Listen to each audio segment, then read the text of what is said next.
and the magic machine tells me I'm live. Though it doesn't really make a lick of difference. Uh, Having made the decision to forego the live chat, it almost seems like the discussion about being live or not, doesn't really matter. I'm still recording these going out live, but it's really that more or less has to do with the fact that it's just, as I don't do any editing anyway, it makes sense to just do it live.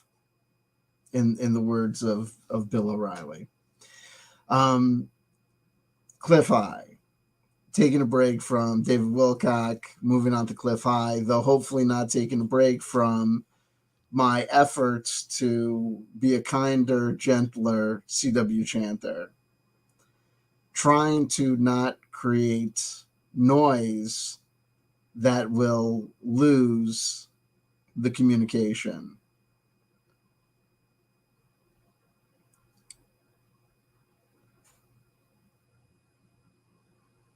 You know, I'm obviously in my past discussions of Cliff High, I've known I've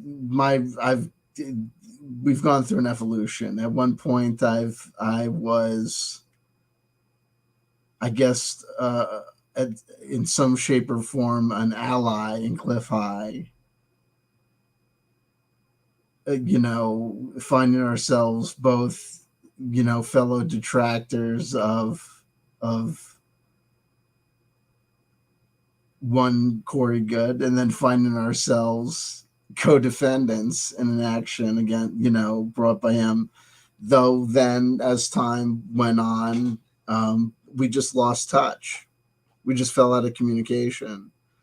Um, that was probably, in no small part due to the fact that being co-defendants in an action, we couldn't communicate. If we'd been in communication, those communications, given the nature of the ridiculous accusations against us, conspiracy, RICO, etc. We just it just there was was what it was. Um,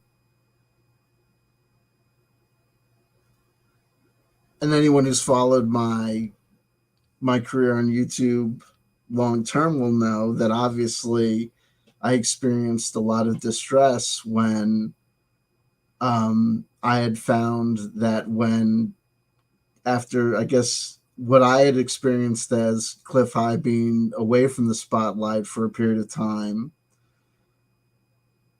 away from the spotlight, that I link in my mind to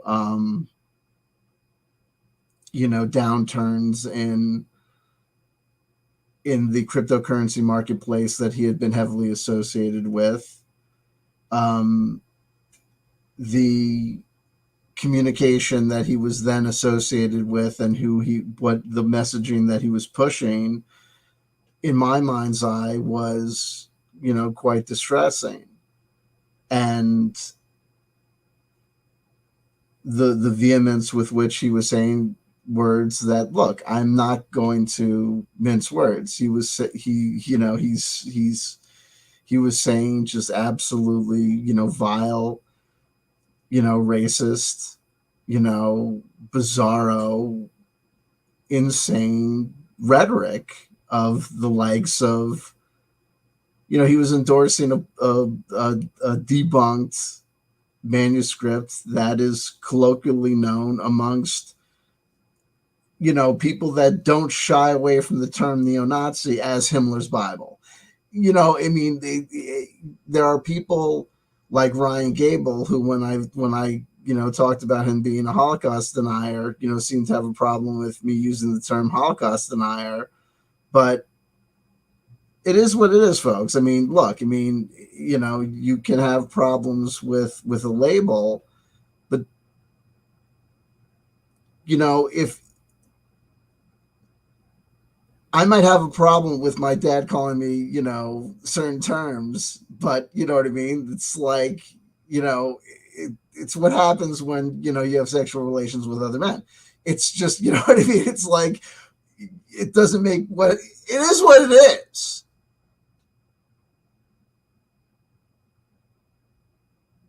I think I've gone through a bit of a transformational journey dealing with people like Cliff Hyde, dealing with people like David Wilcock, dealing with people like Simon Parkes and Corey Goode.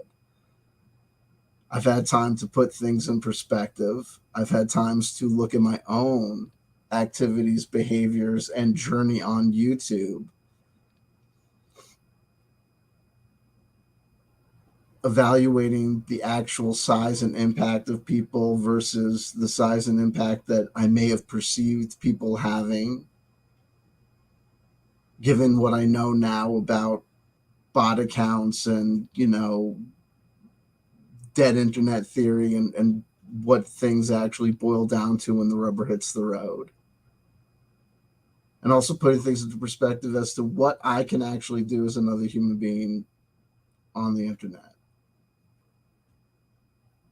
And proper, healthy perspectives about the amount of energy I can give to, yes, look, if you see a problem, address it, but in a world where, look, there are things that, there are many fires in the world, there are many nightmares that we're going to want to address. If we react to everything, if we react to everybody saying things that are not true, if we react to everybody who is by means of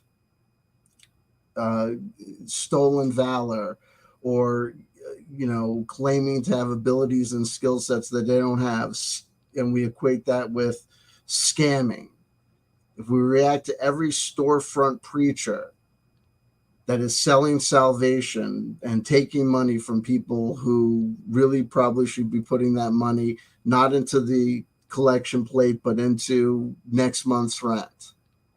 If we react to all those people like each of those people are Bernie Madoff,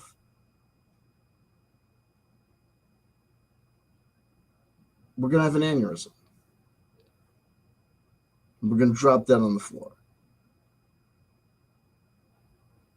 Having spent what might possibly our one ticket at a life, and taking our lives away from our, you know, our spouses and our children and our parents who need us.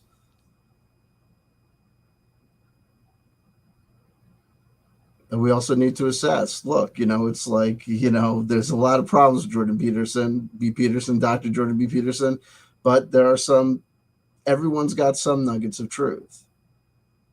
If Adolf Hitler says 2 + 2 = 4, even if he's Adolf Hitler, 2 + 2 is still equal 4, right?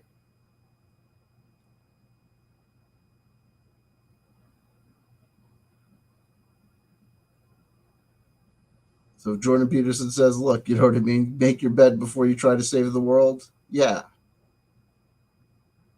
So there have been times on the internet in recent history we're seeing Cliff High say things that are unsupportable, and seeing numbers of view numbers that were just astronomical for him. I would feel like I was losing my mind, and I would react accordingly. I would shed tears. I would freak out. And a lot of that, look, I'm not going to lie. Looking back on my reactions to previous Cliff High, you know, video content that I reacted to, I'll be honest and say a lot of it had to do with what he was saying, but a lot of it had to do with the fact that there was some personal history there.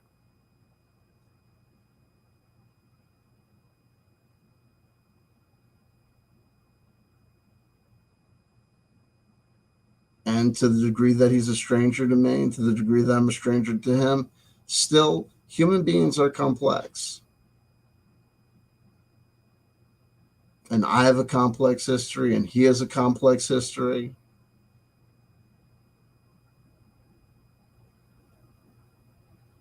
And you get to know people. And you get to have feelings about people.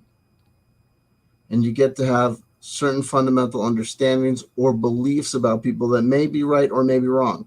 And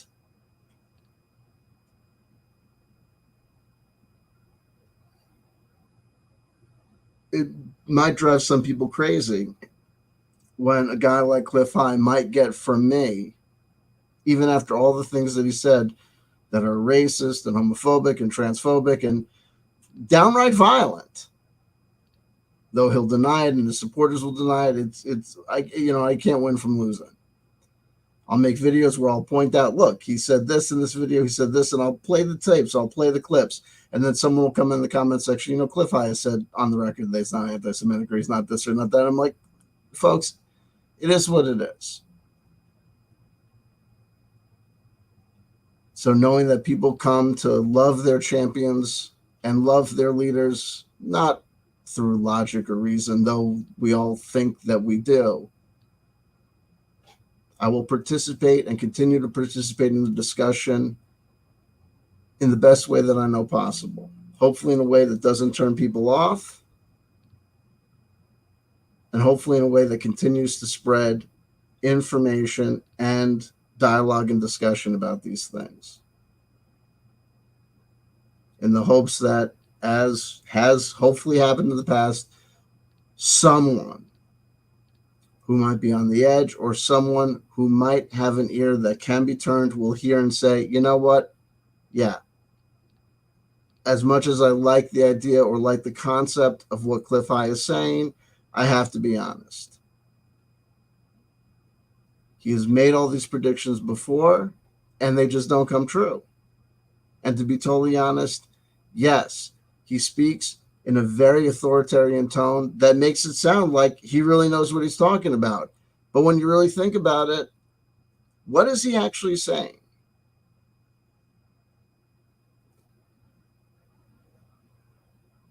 I used to watch videos by people like Cliff High or Simon Parks or David Wilcock, and I used to take these extensive notes in the hopes that by going through each line and picking everything apart line by line by line, we would just beat the truth out of the falsity.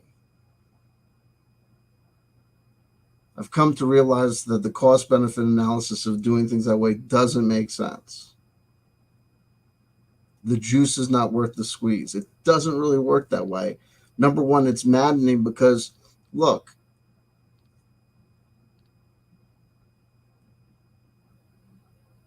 you can't squeeze the proof of anti-truth out of a lump of bullshit.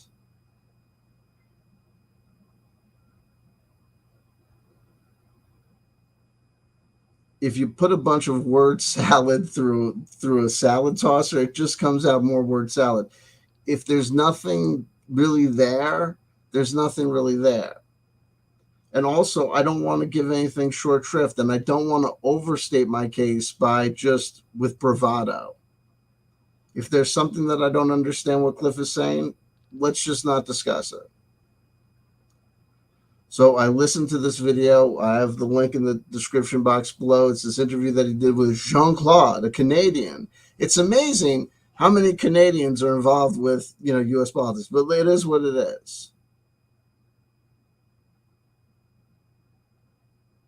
And so all I've tried to do is listen to the interview, and when a thing seemed noteworthy to me, either because it triggered a recollection or a memory or something that was different from what I've heard Cliff say before, or whether it seemed noteworthy to talk about, like this, like a Cliff note, I just wrote it down.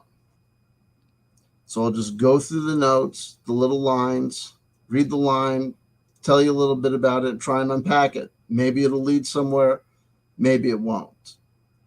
Maybe it will make sense to you, maybe it won't. The hope is by doing it in this way, we won't go into an explosive thing where it just turns into internet blood sports, where it might be very well entertaining to hear me yell and scream that this guy's an asshole, this guy doesn't know what he's talking about, he's just talking about bullshit.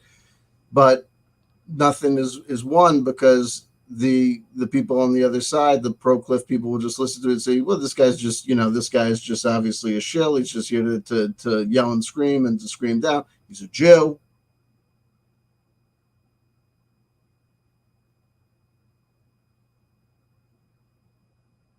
And I've come to the conclusion that it might very well be entertaining to be entertaining about information. But we are adults. And eventually, we're going to have to come to the place where we're ready. I've started using these silly little thumbnails.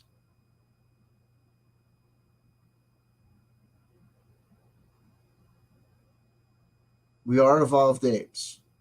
The reason that people use these ViewBot programs, and the reason that, look, I'm also going to try and be very careful about what I know and what I don't know, and watch out for my assumptions. Howard Bloom, a great thinker, don't agree with everything he says.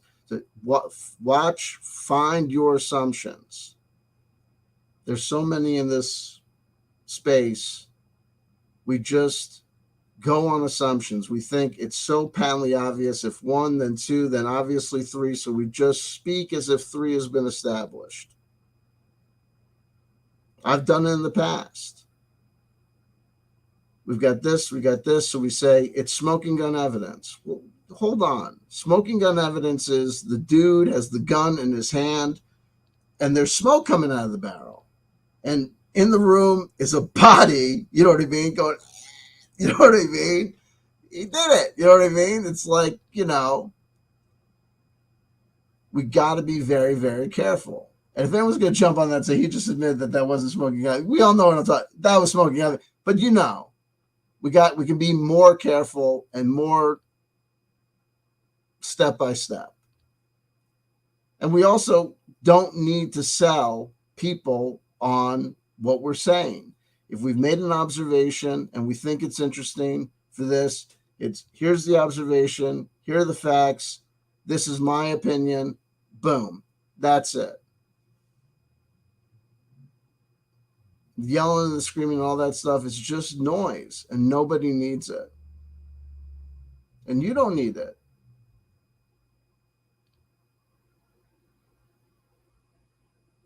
But it is what it is. And I'm not perfect, and just because I'm making these grand fluent statements now, it doesn't mean that I won't, fall off the wagon and yell and scream in 30 minutes. But that doesn't mean that it won't be good for me to come back to center and da-da-da-da.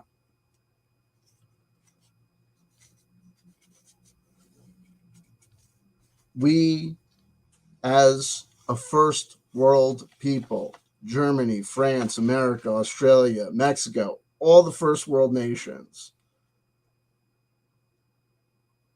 with the videos and the news, we've just got so used to entertainment. We've lost all track of the ability to separate editorial from news, whatever. And so all we're just listening to is people that we like. Listening to Joe Rogan, listening to Dr. Jordan B. Peterson, listening to Cliff High, electing people like Donald Trump because we like him. We like this guy. I like him. Likability factor. Bill Clinton, saxophone on Arsenio Hall. It's the death of us. We should be listening to extremely boring people who, you know what I mean, we would never want to party with.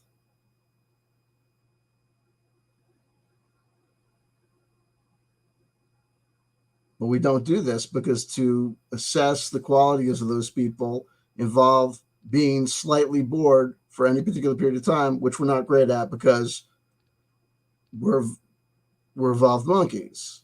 And it just is what it is. And part of the reason I turned off the live chat, because it's at this point that I would say we're evolved monkeys, and 3 people in the audience would be like, we're not evolved monkeys. So I don't need to deal with that, but it's great. And saying that we're evolved monkeys is not saying that we're not transcendent or whatever. See, I don't even need the live chat to be distracted. I can do it all by myself. I can have the conversation all by myself. Cliff High did this interview. So here's how I'm going to break it down for you folks. Cliff High has impressed the heck out of a lot of people. And I believe that the reason that a ton of people give a huge amount of deference to the opinions of Cliff High is because Cliff High, I have the belief, I don't know this for a verified fact.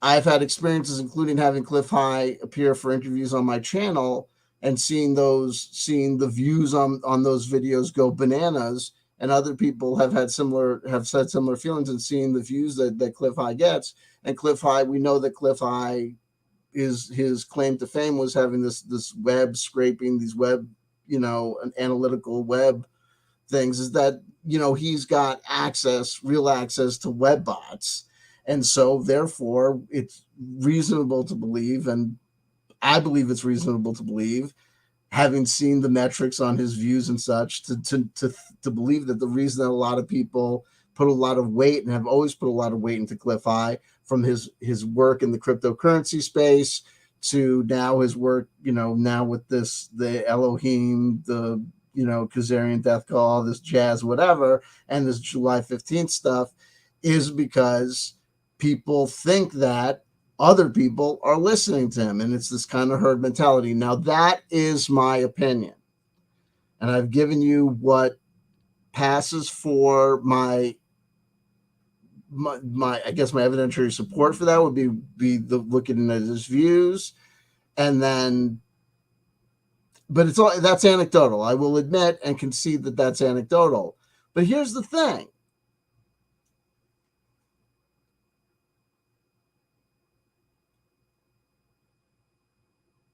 Yes, Cliff High had a history prior to YouTube.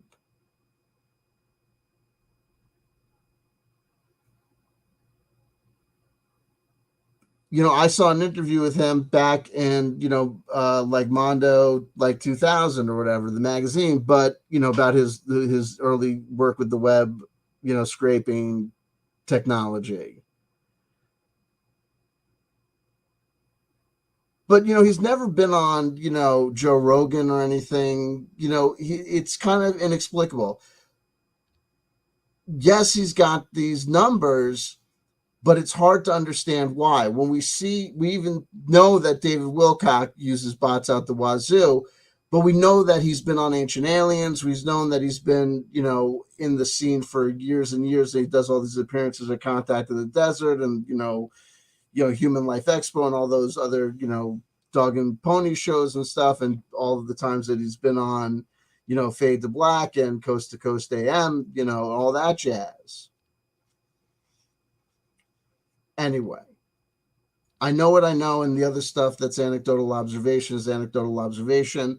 And I attempt to be honest with you by saying what is anecdotal observation is anecdotal observation.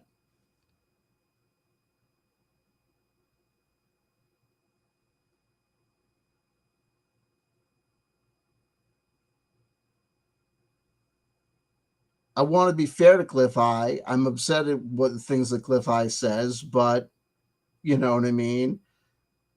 On balance, I think what we have here really is the appearance of something that seems like it's this big, mega structure. But when you really get down to it and get down to brass tacks, you have a lot of view numbers and the perception of success and the perception that there's a lot of people listening to him. But when you get right down to it,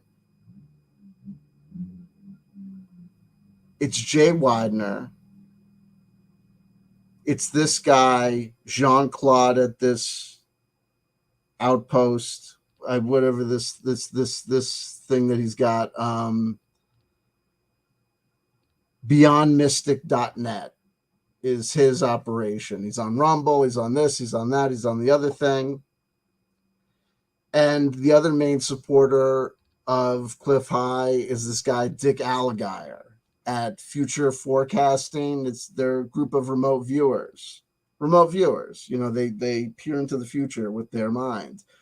It is what it is.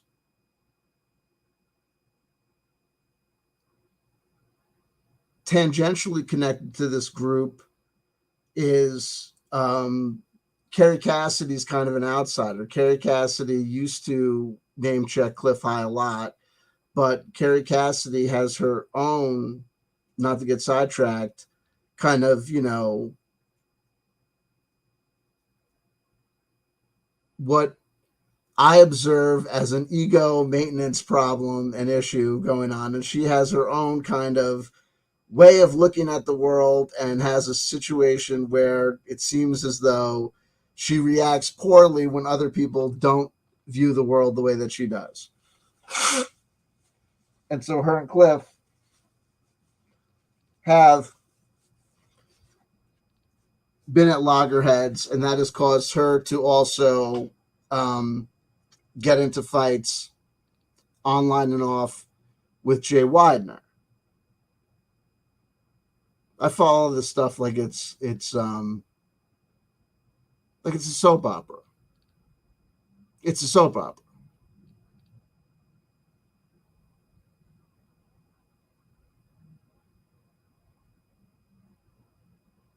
And so it all turns into infighting about, who's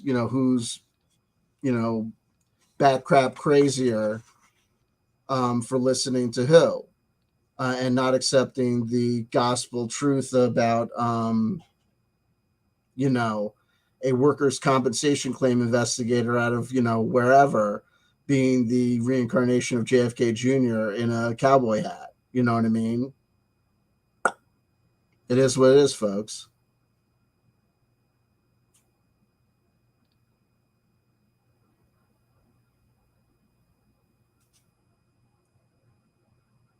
And they're all backing each other up to a degree, and they all kind of are listening to each other.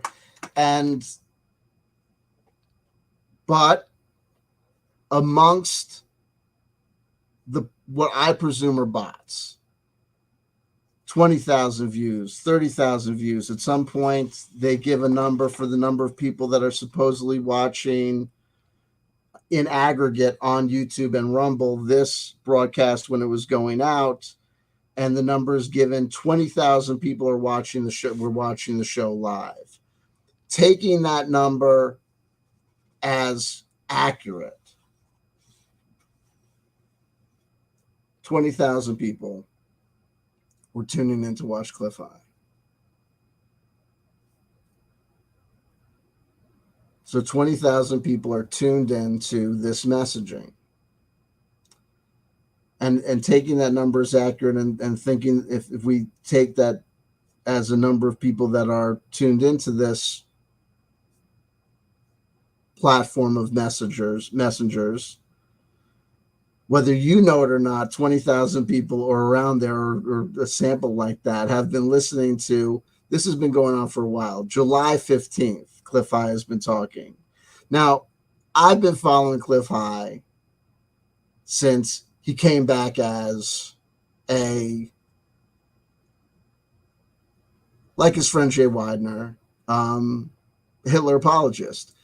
If you are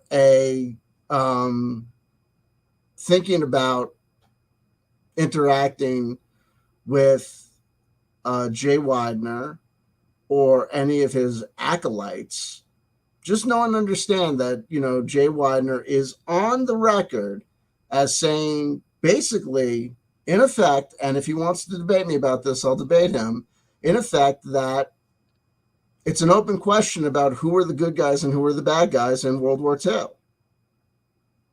Do you think that's an open question?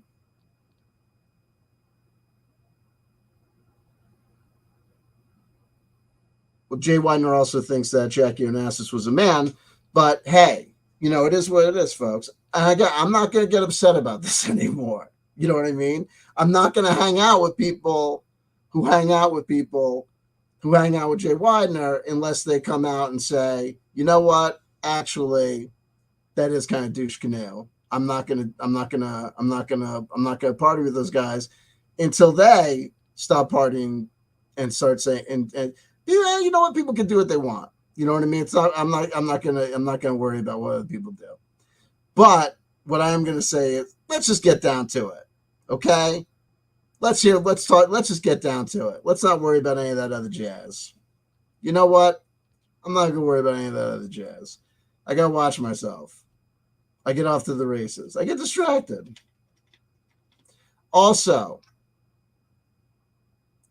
Candace Owens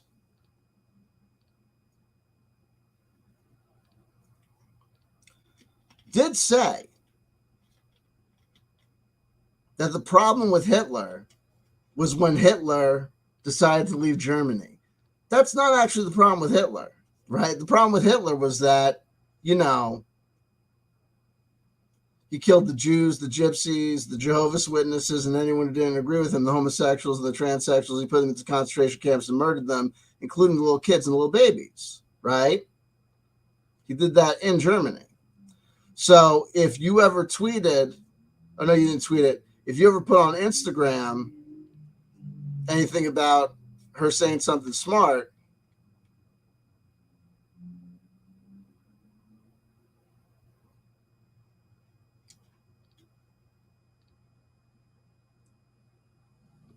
there's so many people out there here that think that they're smart. Listen, folks,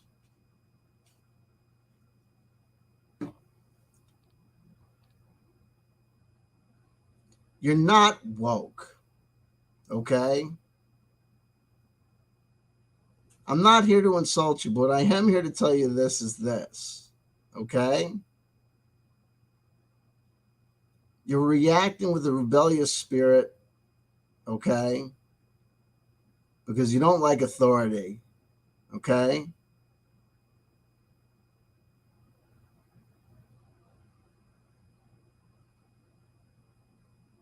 I'm not saying that I know anything, okay? But what I am saying too is that I'm not saying that I know anything, but I'm telling you definitively, you know nothing.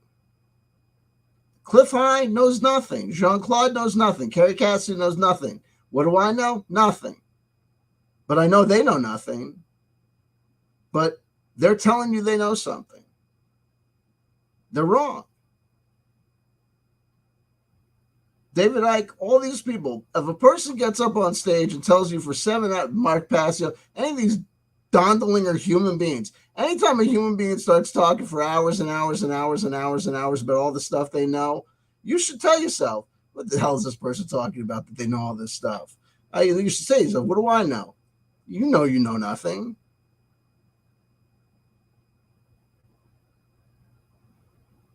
If it starts making sense to you, oh, this person's making a whole lot of sense because the nothing that they know makes sense because that kind of makes sense with the things that I think I know. It's just you think you know that stuff.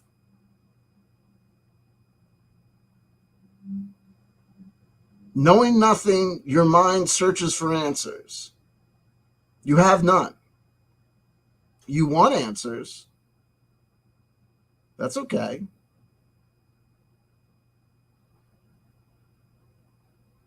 Everything's going to be fine.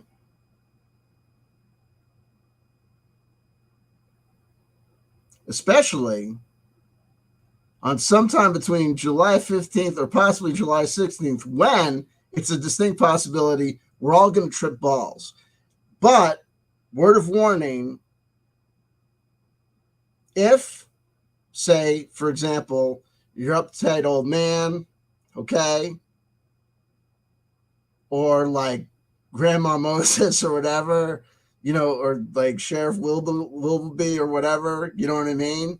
Or the preacher, whatever, you know what I mean? Your next door neighbor who, is going to have a cow. Watch out. We'll get there. But we won't get there unless I focus. God damn it. 35 minutes and 58 seconds. Listen, I had a theory. The theory was it was the live chat that was distracting me. Apparently, the monologue was not necessary for the live chat. Here we go. Working off tapes. So Cliff High, the claim to fame was this, is that his web aggregate bots were all psychic. Did you know this? It's true, according to Cliff High. Now, if it's not true, premise 1 is faulty. None of this works. If Cliff High's main premise is correct, that we're all psychic, then by looking at what we're all saying online, what would be a workable sample. You'd have to subject this to a scientific test. I interviewed Cliff High. Listen, folks, I wouldn't invest in this business. Why? Because I asked him a series of pertinent questions about the scientific validity of the system, how it works, yada, yada. It's all subjective. I could tell you, this is not scientific. It's not. What is the sample? What is the sample base? How many people are in the world? How many people do you have to, what amount of information do you have to get? It's all just stuff that sounds good. Okay. And I got to tell you another thing. I've seen enough interviews with him. He's name checked this dude. I don't have it in my notes. I didn't go through all my notes to do a big thing because, like I said, cost benefit analysis. I am not writing a book about Donald Trump, about Cliff High to do this thing. I'm just talking to you. Okay.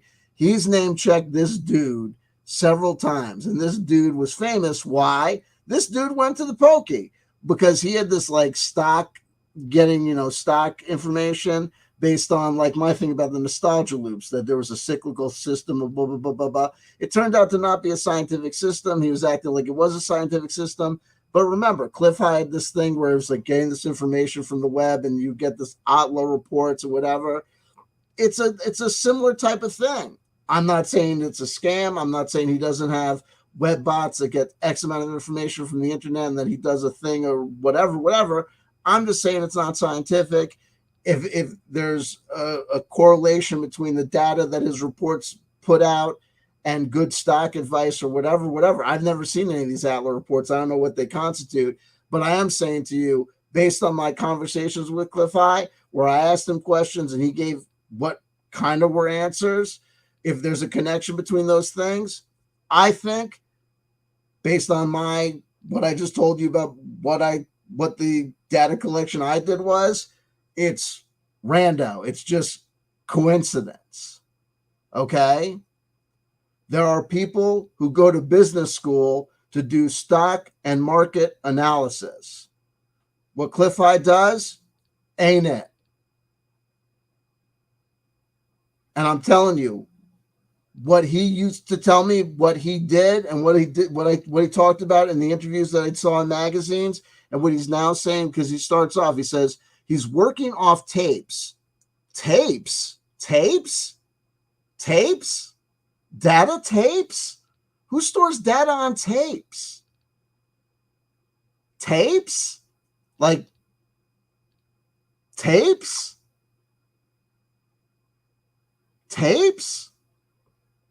What, booting up Judge Dredd on Commodore 64? Tapes? The fuck? Doctor Who? What the hell's going on? Tapes? We could do Bust It Out. We're doing like a real old school Brian Eno, Robert Fripp sound on sound collage collection with tapes. What the fuck are you talking about? This he's saying like the information that he's getting, it's all based on data information. So I don't know, it's like secret tapes he got from some data collect, but that I don't know what he's talking about. But the fact that he's got this new spin on the data that he's talking about, or the data he's analyzing, immediately I noted it. And that's why I'm talking about it with you. Because the story always was, the way that the Cliff High magic worked was his web bots look at internet information happening. Everybody's psychic. So they take a sampling of what people are talking about on the internet. Now, bear in mind, excuse me, I guess it would be public information, but what, forums? Like, but wait, like exactly, like what are people talking about? Like emails? Like what are you talking about? What people are talking about on the internet? And then based on that, he would make predictions about what's going to happen based on what people were talking about. Now, I'm going to tell you another thing. There are other people that have done similar things and then do similar things, like, projection analysis based on information usage. You can look, and there are public websites that show you word usage through time and stuff like this. So it's like not like alien, but like the notion that it predicts things, I don't know, but it is what it is. But he was talking to this guy, Jean-Claude, about he was working off tapes, but the tapes got old. So there were immediacy problems with the data. So you got to have like fresh data to make accurate predictions as to what's happening. Okay.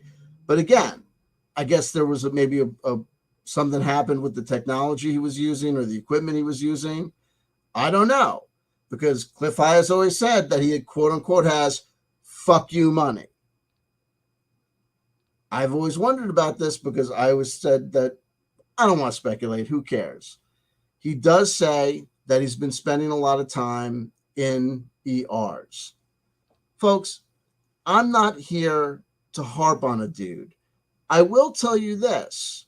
When I tell you that my interest in Cliff High is personal, that I love the guy, that I care about the guy, that I've come to a space where I'm no longer angry about what he's saying, and I've gotten to the space to recognize that I can tell you that part of what activated and triggered me about what he was saying is the notion and the idea that hateful things come from two places in my eyes. When I think of old men starting to talk really, really violently and using really, really like angry Adolf Hitler-y, talking about, Nazi stuff, and the people are like this, and they're going to do this, and this is going to happen, and then this is going to happen, and starting to talk this like violent rhetoric and racist rhetoric and really, really shocking stuff like that. I think two things. Number one, there's something going on with their brain. And number two, that they're really, really upset, and they're really, really angry, and they're really, really scared. And I am not saying that to, in any way, shape, or form, to demean or attack or try and, oh, you're angry, you're scared. I am sincere. When I first heard the language, it activated and it upset me. How could he say these things? He knows that I'm Jewish. He knows that it was all about me. But then I stop and I think, wait, okay, now that I process that, my anger, I'm like, Uncle Cliff is fucking freaking out. What the fuck's going on with him? What's going on? It's him and his disabled wife, and what the fuck's happening with him? He must be really freaking out about this. I care. I do care. He ripped off people. If people were dumb enough to send this guy fucking money for if you saw his website looks like a fucking 8-bit fucking whatever.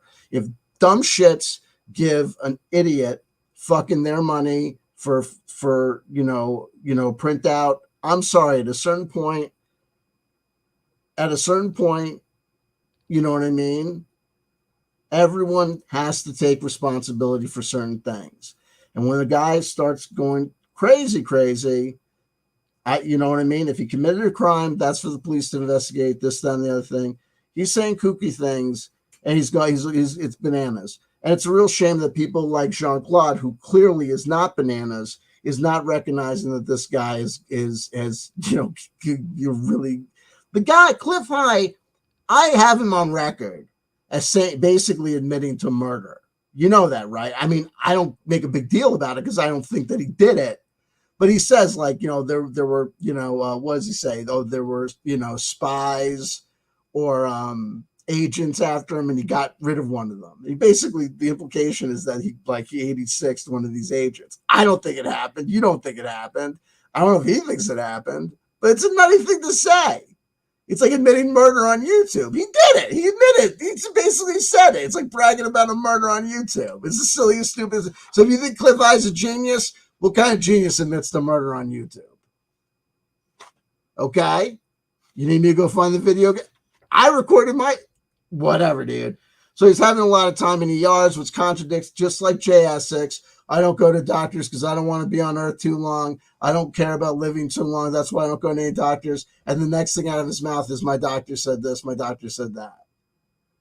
Cliff High says all the time, I don't go to doctors. I just go to concierge doctors. If you're going to ERs all the time, you are going to doctors. There's something going on with this dude, obviously. It is what it is. He talks about the freshness of that. And like, that's not for nothing. I just point that out. I just put that out there because if people are acting like this is a guy to listen to, it doesn't mean that a guy can't go to the ER and also be someone to listen to. Also, he's this interview. If I show you if I share a screen, I always talk about Cliff High always being from his house. I know he was also talking about doing work at his house. This doesn't appear to be his house. I would say that this is a hotel or like a lobby of something. I don't know, dude. But and that's it. None of this stuff is like it's not for nothing. It doesn't really matter. I'm not even sharing the screen.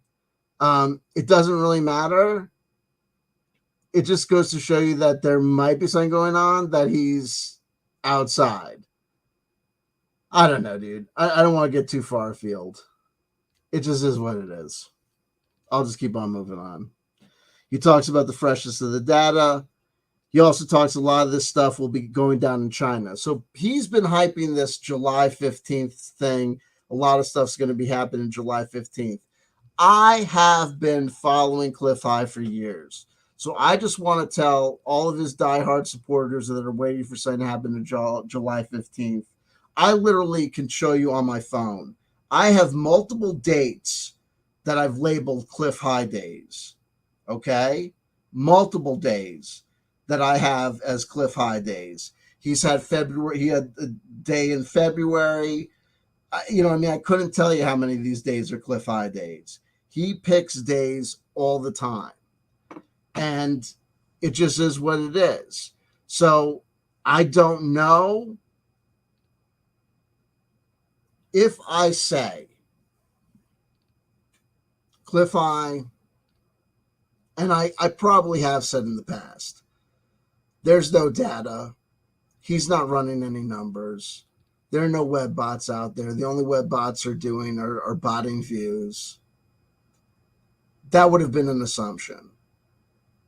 I don't know what he's doing.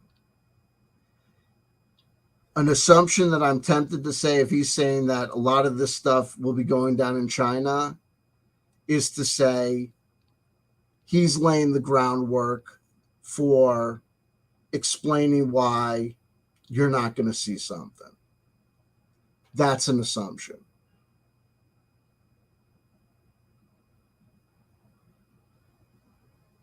But it is what it is. When you make these predictions, whether you're a Pentecostal preacher predicting the end of the world, or you're Cliff High saying that the numbers are saying something's going to go off here, something's going to go off here, there's going to be a UFO revelation, there's going to be a disclosure. Folks, I'm telling you, I'm going to note it. I don't know why he's doing it. I am going to say that other skeptics and other debunkers who have talked about psychics or have talked about millennial preachers have pointed out that people hedge their bets. They put the marker out, they say something's going to happen, but they say it might be this or it might be that. And we're going to get a ton of that here. So this stuff might be going down in China. I will point out this. China is not famous for the liquidity of its internet information coming out stateside. Meaning, how is Cliff getting internet information from China? Maybe it has to do with these tapes. Dude, Cliff High says a lot of things about a group of old farts and me are talking. There's a lot of this stuff. There's a lot of stuff that he's saying that if I say he's BSing, I don't know. Right? A guy comes back. What happened to you on summer vacation? Oh, I got laid with my girlfriend. Oh, your girlfriend? You got a girlfriend, you got laid. Yeah, I got laid. Oh, who's your girlfriend?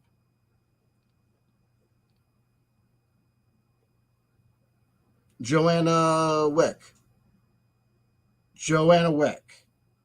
Like John Wick? I didn't say John Wick. Her name is Joanna Wick. Yeah, where's she from? Canada. Get the fuck out of here. For all, and then, dude, who's she? It's Joanna Wick. No. Yeah. Who's she? It's Bert's girlfriend. Get the fuck out of here. Where's she from? Canada. I feel like an asshole. Yeah, you feel like an asshole. She's good looking too, right? Shit. It is what it is. Does Cliff High talk to other old farts? Entirely possible. Are they giving him accurate information about what's going on in China? Doubt it. But my doubts are what? My doubts are what? We'll see what happens on July 15th or 16th. Let's see what happens. He says a lot of the stuff's going to be going down in China. He talks about release language. We're going to get to what that is later on. A liquidity crisis with fiat currencies. Look, folks, just like I knew that cryptocurrency was bullshit when I read the Bitcoin white paper, it is what it is. It's a liquidity crisis with fiat currency. Oh, fiat currency is bad. I guess that means that cryptocurrency is great, despite the fact that, well, you know what? Actually, if you, I don't care what some people did great with cryptocurrency if they were lucky enough to get the first coins in, 2000 and, 15 or whatever. Fact of the matter is, if you want to invest money wisely today, if you want to listen to Cliff High and get cryptocurrency, you want to listen to Dick Alligator, who can look into the ether, or you can listen to other people who will tell you to invest in the S&P 500, maybe get a CD, whatever. Listen to whoever you want to listen to.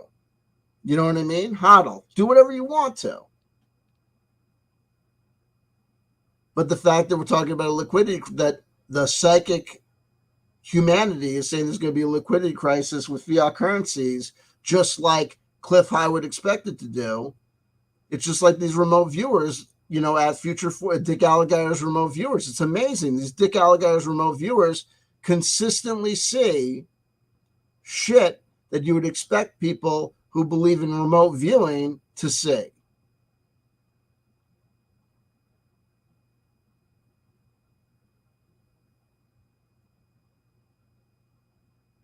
You never see stock picks, but they do see things with cryptocurrency. Though they had to change their name from remote viewing cryptocurrency when cryptocurrency shit the bed.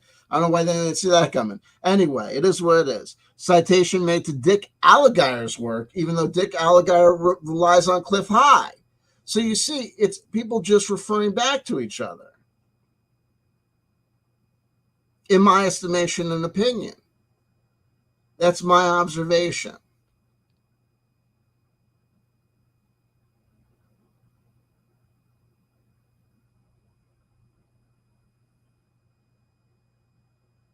If you've got doubts and suspicions about whether the head of the church is a reliable preacher preaching the correct word of God, or whether your suspicions and your faith is wavering, and whether or not you should think about listening to someone else, it might not be the greatest choice to listen to, the second in command for a second opinion.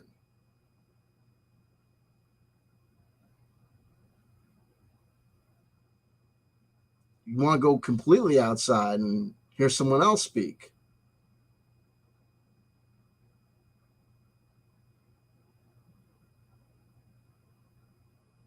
This is a guru citing the work of an acolyte as backup for what he's talking about. Cliff High goes on to say that the British banks are going to crash the Chinese banks to prevent the Chinese banks from redeeming U.S. bonds and therefore hurting the U.S. economy.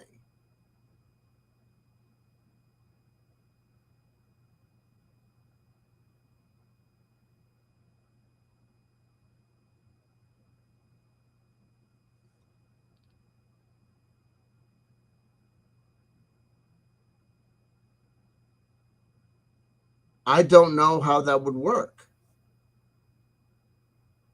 How would a British bank prevent a Chinese bank from redeeming a U.S. bond?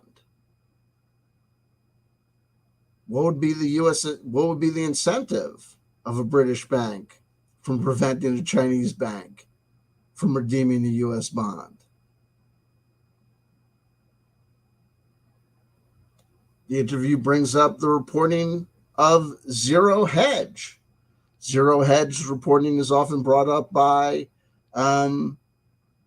another great guy with a hat who is, look, I know Walter Biles loves him, Dr. Joseph P. Farrell. Dr. Joseph P. Farrell, whose doctorate is in the Fathers of the Church.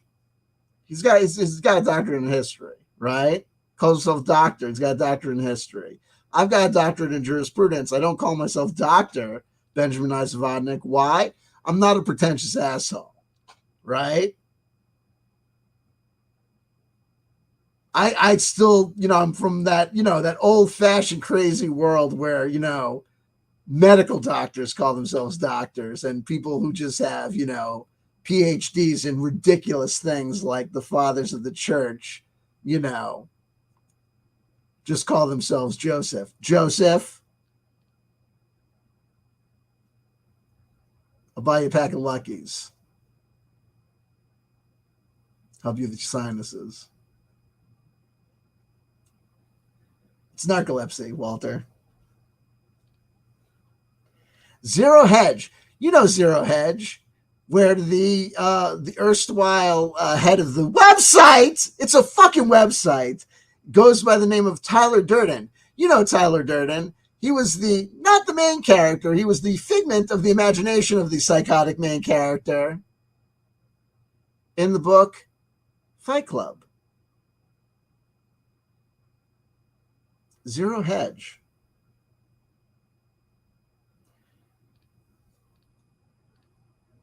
Dick's remote viewing medical anatomy doodles are put under the microscope. Dick Allgaier, the remote viewer, Dick Allgaier, before he became a remote viewer, was a news reporter. He was a news broadcaster. He wasn't a journalist. He was a news broadcaster on the big island of Hawaii. Hawaii. Lovely man, Dick Allgaier. I like his name too.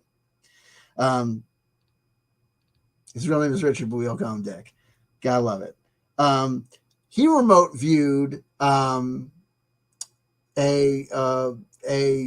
spine, and he had vagus nerves and all this stuff, just like Cliff High talks about. I want to point out the fact that Cliff High, I haven't done the background research to know if Cliff High is a doctor, is a degree in anything, really. He claims to have all these patents. I don't know if he does. He may not. I haven't done the research. Anyone could. It wouldn't really matter. But Dick Allgaier did a remote viewing, of like a spinal cord or whatever.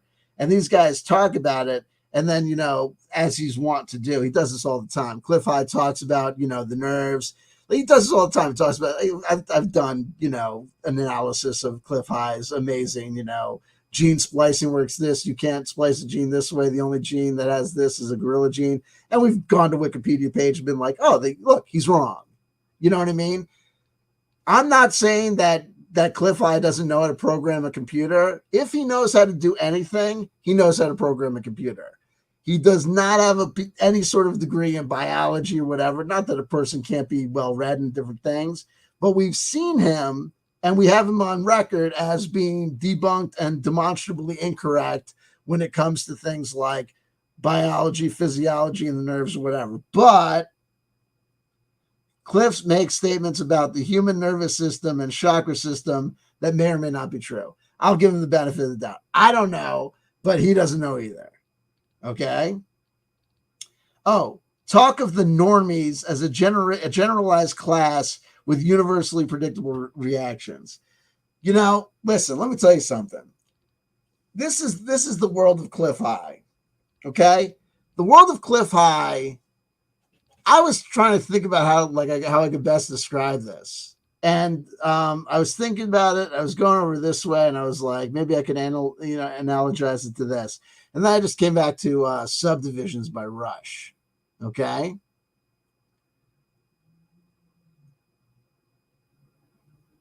You remember that point in your history when you realized, you know what I mean?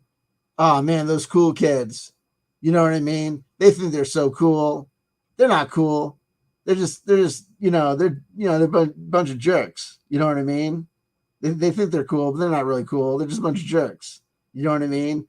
And then maybe what like you go like there's this like one magical point, like maybe you drop acid with your friends, and then you reach this like magic point where you're like, maybe the way that we're treating those cool kids, like thinking that like we're so smart and we're so great, and like they're just like a bunch of rule followers and jocks, and they do what they're told and whatever. Like maybe the way that we're judging them, like maybe like we're as bad as we're saying they are, and you're like, whoa, right? Like that next level, like whoa, you know what I mean?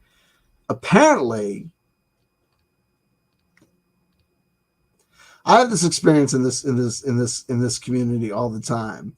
I think there's a ton of people in this community who, you know, don't get it either because, well, first of all, I'm going to be completely honest with you. Okay.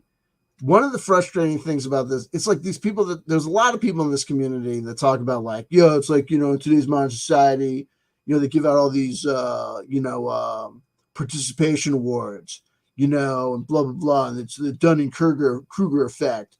People think they're smarter than they actually are. And it's like, that applies to you. Like you think that you're smarter than you actually are. This town is full of fucking morons. Cliff High and the people that listen, like, it's like Carrie Cassidy thinking that she had some sort of Kundalini experience, like thinking that she's like some sort of like world class healer and like is like this like can like tell the truth, like she's like some sort of like universal like lie detector. It's like, bitch, you think that some convicted murderer is a member of the secret space program? Like you believe Captain Mark Richards, like you are you know what I mean? Like I'm not trying to be rude, but like you're leaving me no fucking choice. And she's a leading light in this community. This community is,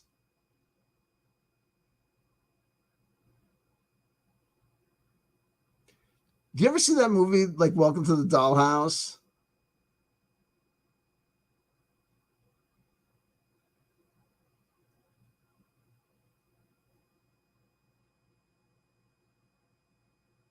There's a very lovely main character who's has the wherewithal to form a club and kind of in innocence decides to name the club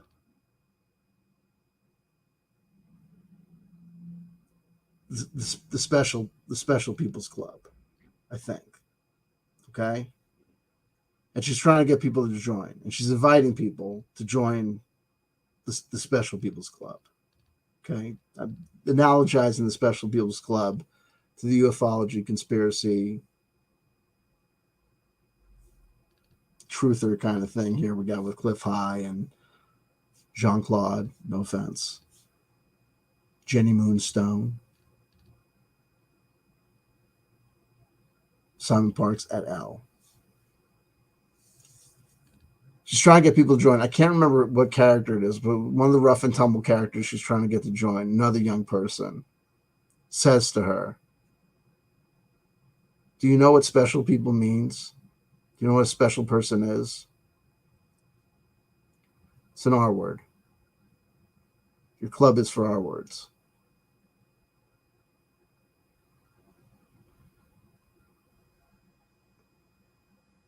Carrie Cassidy, Cliff High, Simon Parks, David Wilcock was referred to as a rock star in this community.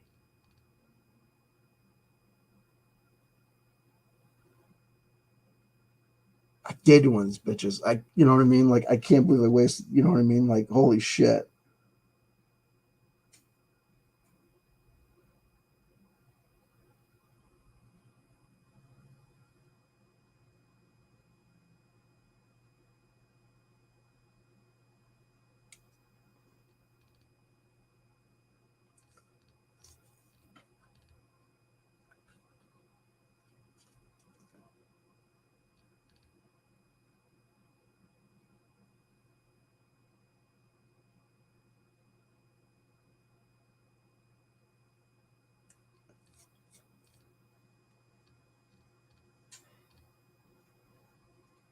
You could talk about normies and the woo woo people, like the woo woo people are cool people, and the normies are like these big dweebs.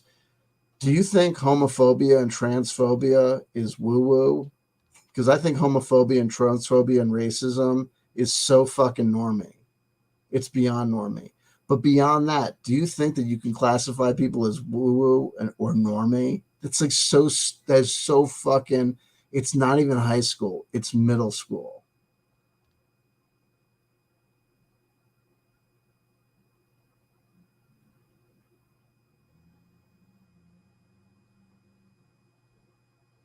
If you listen to Cliff High, you're just you're a nit. I I love you.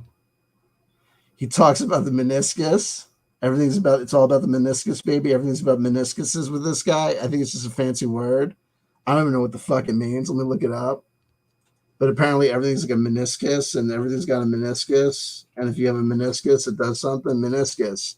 Torn meniscus. It's a torn was it meniscus. Yeah, I knew what this was from being a personal injury attorney. And meniscus was a part of the body. Torn meniscus. A torn meniscus can result from any activity that causes you to forcibly twist or rotate your knee, such as aggressively pivoting or sudden stops and turns. That's what I couldn't understand what the hell he was talking about. Meniscus, the curved upper. Oh no, here it is. The curved upper surface of a liquid in a tube, a lens that is convex on one side and concave on the other. Yeah, so he thought that this meniscus thing was like a big thing for him. This everything being a liquid meniscus. The curved this meniscus was the curved upper surface of a liquid in a tube. For whatever reason, that meant a big thing for Cliffy. Anyway, um, they may not be able to read minds or thoughts. I guess these are the aliens or the Hebraic assignees of the aliens and or agents of the devotees of the Illuminati. I have no idea. They may not be able to read minds or thoughts, but they can probably read intent. And he's got reasons for this. If you find yourself spontaneously tripping, honestly, if you find yourself, this is practical advice. If you find yourself spontaneously tripping, sit down and don't move. This too shall pass. Yeah, we'll get to why this advice is going to be pertinent for July 15th or 16th. He said his bets again. But then, yeah, no, honestly, if you ever find yourself in a situation where you may or may not have been dosed, or like, because of your past, like you took too much at some point in college or high school and you got a back injury and like that wives' tale turns out to be true and all of a sudden you're like, holy shit. Like, you start flashing back, pull over, right? Anyway, Fatima lasted about a minute, according to some Vatican expert. Again, okay, whatever. Fatima, according to him, lasted only about a minute, even though people thought it lasted longer. It turns out they were having some sort of psychedelic experience. Oh, okay, whatever. I don't even know what he's talking about. Waxing, reminiscent about Goldschlager, I think. Yeah, so he starts talking about this liqueur. He starts talking about a liqueur that used to have gold in it that he says was advertised as it was like Kundalini in a glass, or so the old ads used to go. He's describing Goldschlager. Yeah, it was kind of potent, and people were into it because it had little bits of gold in it. And you always be like, "Oh my god, is that okay? Can you drink?" And your friends would be like, "Yeah, you can drink it." So I say, "We wouldn't put it in, wouldn't sell it. It wasn't safe." So I drink, yeah, drink it, man. Drink the gold. Oh man, should we save the gold? Yeah, yeah, yeah, yeah, it's gold flake. Yeah, you're not gonna. Yeah, I wouldn't put it in there if it was really worth anything. Drink it. It's Goldschlager. You know what I mean? He's describing Goldschlager. I'm not aware of them advertising it was like a Kundalini experience in a glass. Why the fuck would they advertise it as a Kundalini experience in a glass in the 1800s or whatever? Who knew what the fuck a Kundalini experience was in the 1800s in fucking like the Swiss Alps? I'm actually looking at. I'm gonna look up Goldschlager ads. And by the way, they're still for sale. You can still get Goldschlager. I mean, I don't drink anymore, but Goldschlager's blah blah blah blah blah. Here we go. Goldschlager is a Swiss cinnamon schnapps. Ew. 43.5% alcohol by volume or 87 proof. Yeah. Originally it was 53.5% or 107 proof. Yeah, it was like, yeah, there you go. A liquor of very thin yet visible flakes of gold floating in it. The actual amount of gold has been measured at approximately 13 milligrams, 0. Whatever, in a 1 liter bottle as of January 2021. This amounts to 75 cents on the international gold market. Goldschlager was produced in Switzerland until the 1990s. The brand was acquired by Diageo, which moved to Italy in 2008. Blah, blah, blah, whatever. Blah, blah, blah, blah, blah. Gold beater refers to the profession of gold leaf makers who beat bars of gold into extremely thin sheets. Okay. That's it.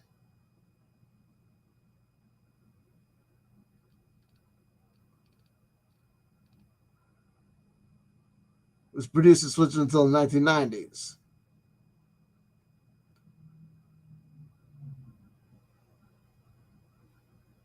There's also Goldwasser. What was this one? Maybe this was it. Oh, here we go. Goldwasser, Polish, is registered trademark as a strong 40% ABV root and herbal liqueur, which was produced from. This might be the one he was talking about. Now takes place in Germany. The most prominent characteristic is small flakes of 23 karat gold. Syrupy texture. It's for alchemy, which is at its high point in the 16th century when Goldwasser appeared, hold gold to have many desirable medical properties. Native gold is not toxic, blah, blah, blah.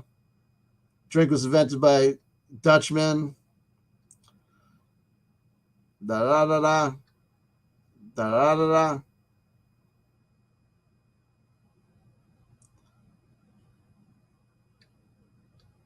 Da da da da. Well, anyway, so they thought it was alchemical, but whatever. But it doesn't mean it's true. Okay, so what's a Goldschlager was this other one? Legend has it that when King of Poland visited Gdansk in 1549 after his coronation, part of the city's homage to the monarch was a gift of Goldwasser, and he is said to have sung the praises of the golden drink often along the rest of his tour. Da da da da.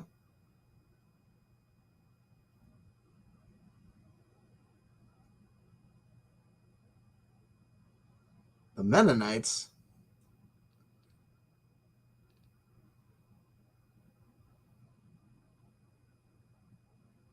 Polish nobility. It is possible to buy the original brand of Goldwasser in the old town of Gdansk. The original Goldwasser distillery building, though not operational, has been rebuilt. Okay, whatever.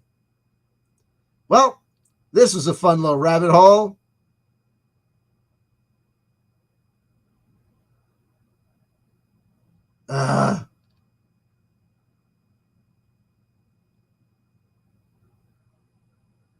Okay. Well, I'm not seeing anything that says that's advertising as well. Let me see if we can do this. How stupid am I? Oh, here we go. Here we go. Goldwasser, copy. Here we go. Paste. Ads. I better find.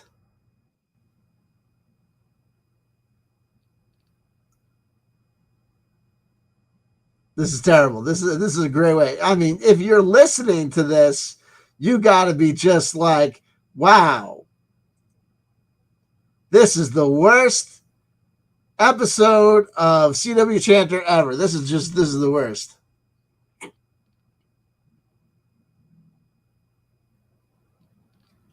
Here, I'm going to do like this. Goldwasser, vintage ads. How about this? I'm going to do this. How about this? Vintage ads. I want them to say it's like Kundalini in a bottle. I press X to doubt.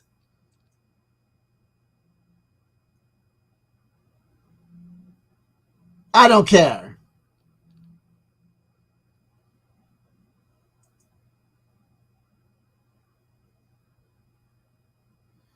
Well, I got to move on with my life.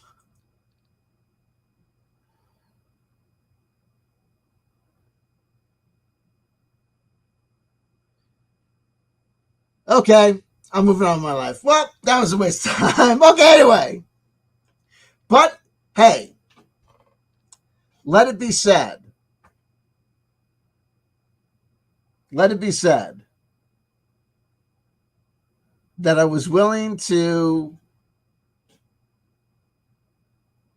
research in real time what I could have either left totally alone and or done in advance. And then there's that. Don't forget to pack your shungite, possibly. He says that if you, so all we're leading up to is basically this. This is, we're kind of leading into this. What's going to happen on July 15th? The language that he's been looking at online says this. Leading up to July 15th or around July 15th or 16th, around there's all this tension language, and then there's release language after that. So what he thinks is going to happen, we're going to get to it. But if you're worried about it, if you have shungite on you, if you're wearing shungite, that might help you deal with any, bad vibes or energy. Possibly. It might not, but it might. See, it's the hedging the bets. Something may or may not happen, and if it does, shungite may or may not help with any ill effects.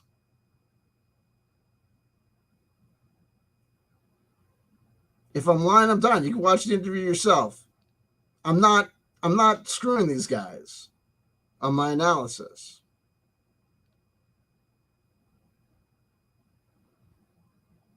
And I'm not saying if you play my tapes back that you won't be able to say, this guy's saying nothing.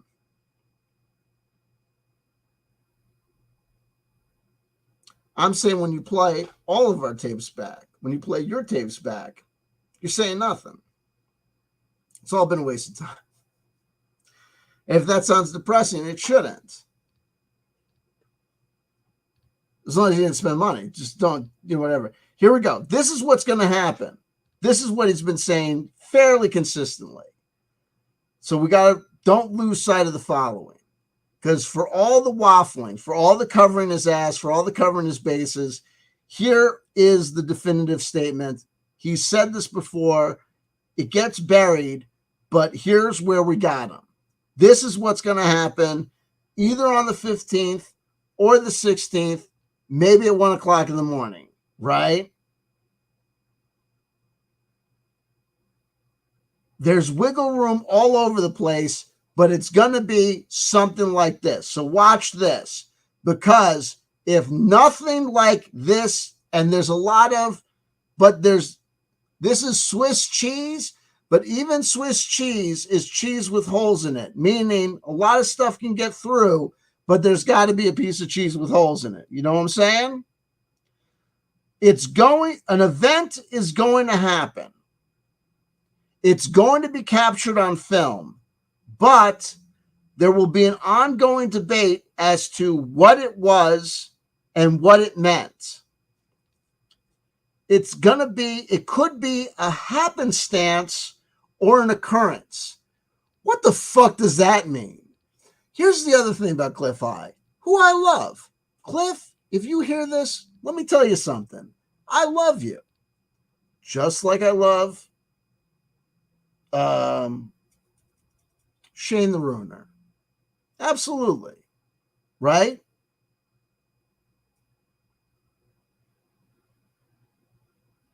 I do. I love Rob Gauthier. I do.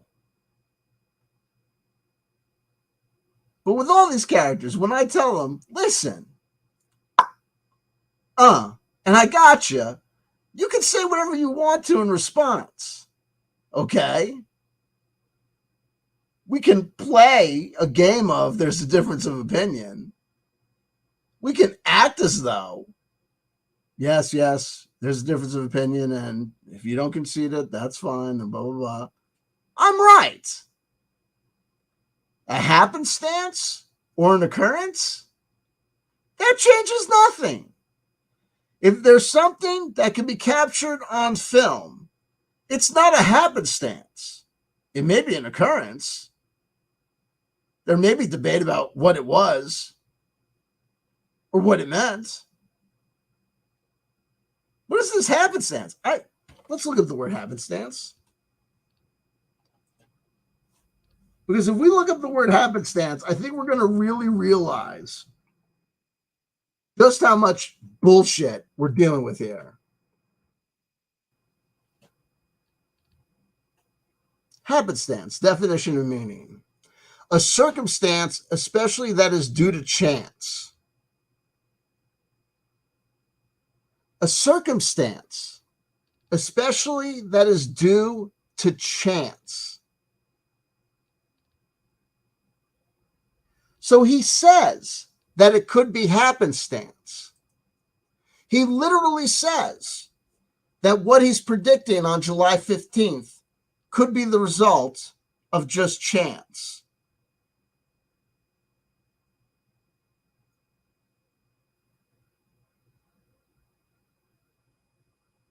He says it.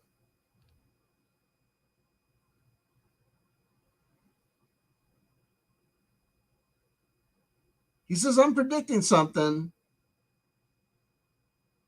and something is going to occur, and it could be that something occurs and it's just a random thing that just happened at the time that I was predicting something to occur. He says that.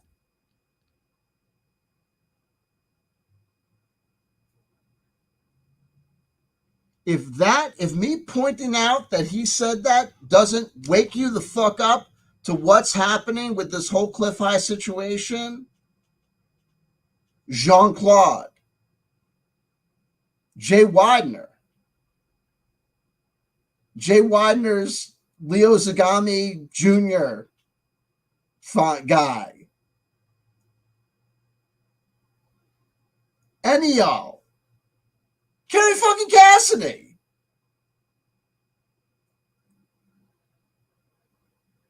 Y'all deserve Donald Trump. Honestly. Y'all deserve to not have your phone calls be returned by fucking Jeff Rense. There's no helping you.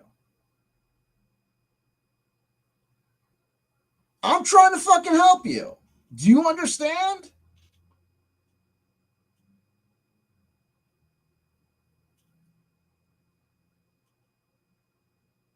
Have any of y'all been in the room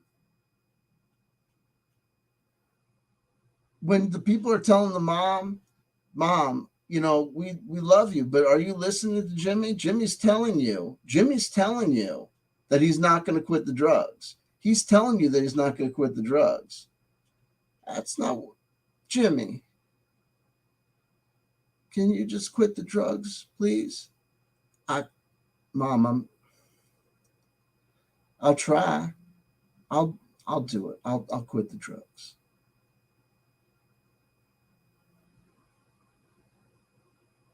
And you're gonna stop stealing from me? I'll try. You know, I don't want to steal from you, Mama. I don't want to steal from you, Mama. I don't mean to do it. I don't mean to do it. It's the drugs. It's the drugs. Have you never been there? When someone is telling someone else that they're just telling them that they're gonna do it again. And the person's like not hearing it.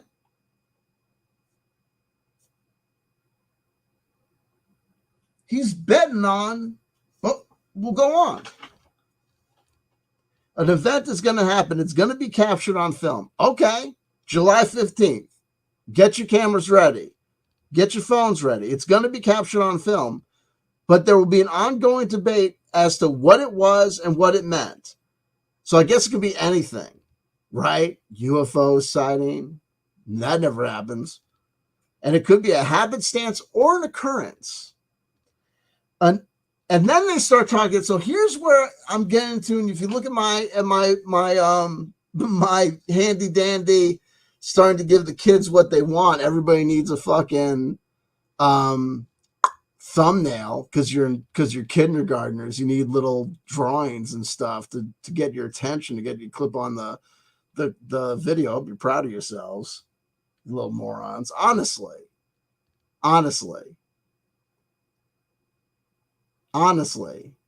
We're all adults and we should be on a service that has us selecting our information by title of the lecture with no visual cue at all. But we don't have that because that wouldn't work or sell, right? We need flashy lights and we need little things and we need an intro screen and we need, well, let's be honest, 90% of the time we need a female objectifying her body and dancing around, or some jackass making a complete dick of himself, screaming and yelling with lights going on and changing camera angles and crap, right? Because we're in third grade. You know what I mean? And if it sounds like I'm judging us, it's because I am. Anyway, an instant DMT experience, 1 a.m. in the morning on the 16th, into release language from building tension language. So he sees there's all this building tension language, his web bots are seeing it. And then at 1 a.m. in the morning on the 16th, it then goes into release language. So that's why he's predicting it's going to be like an instant DMT experience. That's what he's saying. That he starts talking that way, that there's going to be an instant DMT experience. So for those in recovery, there's a lot of talk about drunk dreams and what they could possibly mean. Some sponsors refer to them as a freebie. Okay. So if you are in recovery, either make sure that you're asleep at 1 a.m. in the morning on the 16th, or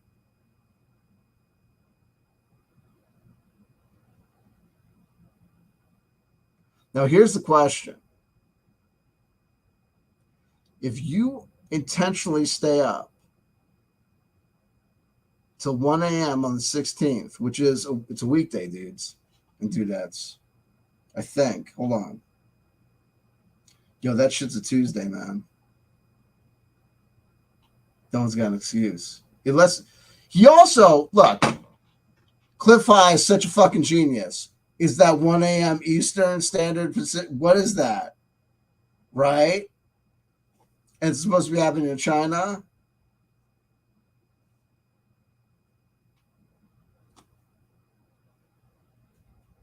And you dickbags will be hanging out all fucking day on the 15th and the 16th being like,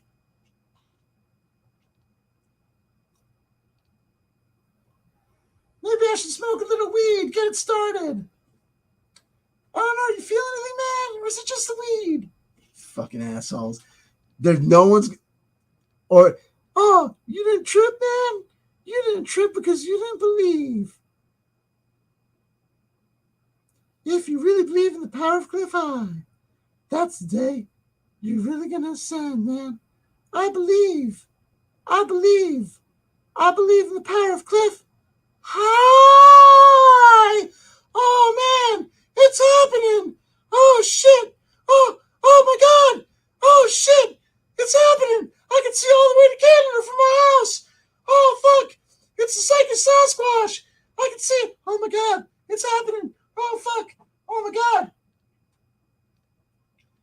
It's Ginger from Galen Gonzalez. Oh my God, everyone's there, and Homer's got his hair back. Oh man, woo! Oh, I'm floating. Oh, I'm floating in space, cliff high. I understand now. Oh shit, I get it, man. Trump's a real asshole. Grabs a lot of pussies, but right? Oh wow, it's like you gotta break on through to the other side, and choose, man. It's not gonna happen, dude. No, that attitude, right? No, that attitude. Okay, dudes. Then he starts saying, I think this is a hypothetical, so I don't want to like put him on the edge of like, I think this was set up as a hypothetical. I think Friday, it's like there's bad news in China. I think there's like a hypothetical. He's trying to demonstrate what like tension and release language looks like. Friday, there's bad news in China. Saturday, the news about China mobilizing or something. Sunday, there's a buildup. Monday, it starts to affect our markets. I don't know, but I believe that's like a hypothetical. Shoes will shield people, a lot of people from the earth, and they may have taken this into account. I guess the DMT experience comes from the earth. But if you're wearing shoes because shoes got rubber on them, that'll insulate you. Fuck you. I mean, come on. I don't know. If we see a Project Bluebeam like operation, it might not be our technology because of reasons. Yeah. So he's covering his bases all over the place. If it starts to be like a fake alien invasion, like a Project Bluebeam shit, Cliff High is wiping his hands. I don't know. That might not be our tech. It might be the rabbinical councils get thrown under the bus because, of course, we do. Power words. Oh, here's my lesson on Cliff High. Look at Cliff High use all these words. It's his supposition. He presupposes. It's a real inference. It's my speculation. He uses these words all the time. And what do these words mean? It means opinion. It means he's drawing a possible conclusion. My speculation, it means he doesn't know, he thinks. Cliff says the Kali Yuga ended in 1689. That's an unsupported position. Folks, look, to debate Cliff High on the Kali Yuga is like saying someone is wrong about their conception of Jesus, right? Or saying that someone who thinks that they spoke to God didn't really speak to God. Look, but here's the deal. Who has the right to say what the Kali Yuga timeline is? All I can tell you is that Cliff High's timing of the Kali Yuga is completely idiosyncratic. There is a tradition, there are various traditional calculations of the Hindu Kali Yuga. In the mainline Hindu traditions and Jain traditions, there are some divergences. In Western mysticism, there are 2 or 3 main proponents of new calculations of Kali Yuga. Cliff High's calculation of Kali Yuga doesn't comport with any of those. If you go to, I know Wikipedia is Wikipedia, but if you go to Wikipedia, you will see that the Wikipedia entry has robust amounts of information for the traditional calculations of the Kali Yuga and the history of the traditional calculations of the Kali Yuga, and it includes entries for later Western mystics' new calculations for the Kali Yuga. You will see that the dates that Cliff High and his acolyte, Jay Weidner is a Cliff High devotee. Cliff High is the guru. Dick Allgaier and Jay Weidner are the devotees. They are. There can be no debate. Cliff High's information about the Kali Yuga, I don't know where he gets it from, but it does not come from it does not come from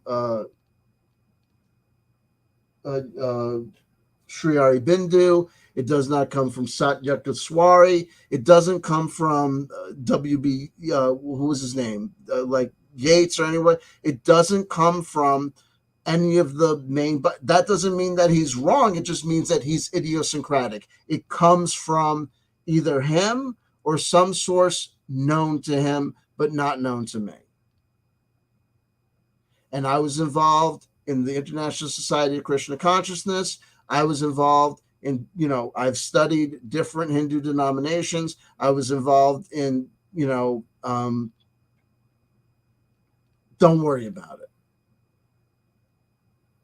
Just know that I don't know where he gets this, but this notion that Kali Yuga ended and that we're past Kali Yuga is completely idiosyncratic.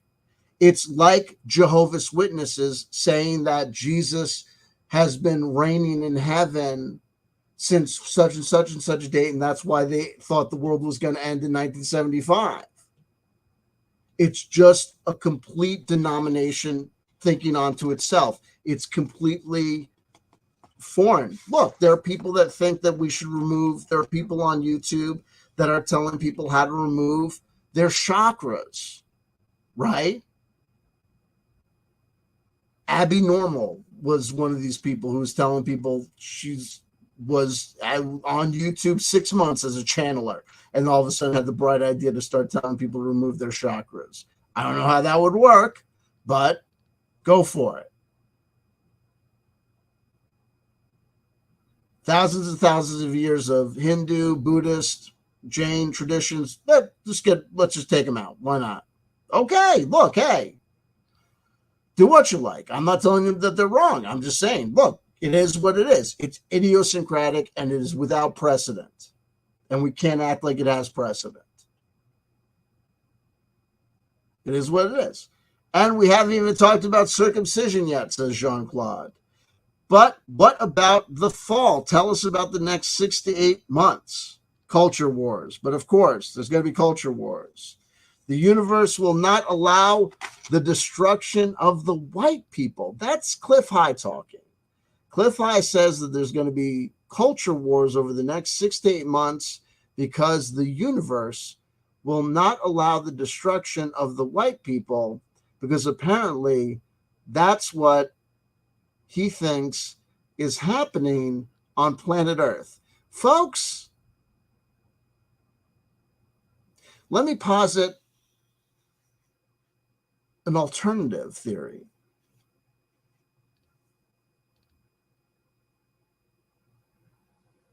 White people are doing just fine. There might be certain segments of the white population in certain parts of the world who might, on an individual basis, either because of the media that they're consuming or because of their individual perspective and points of view,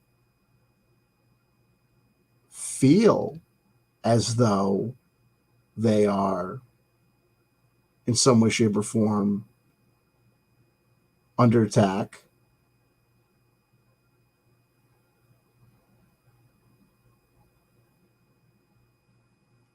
I just don't think that it's true.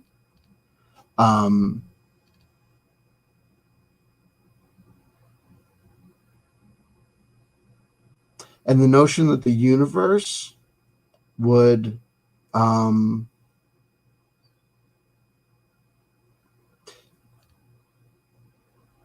maybe it's just easier if we just tighten in and just understand that Cliff High was able to articulate to Jean-Claude the idea that the universe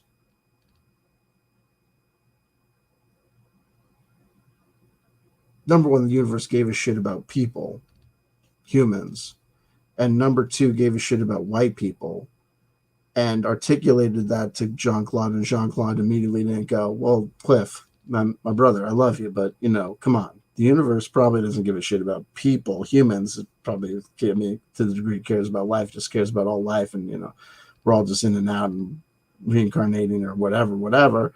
And certainly doesn't care about doesn't really, white people. You know what I mean? You want to talk about shit and what's going on with you, Matt? But Jean Claude didn't have that reaction, probably because Jean Claude, like Cliff, I'm not saying they're racist. I'm saying that they're probably having racist feelings and thoughts because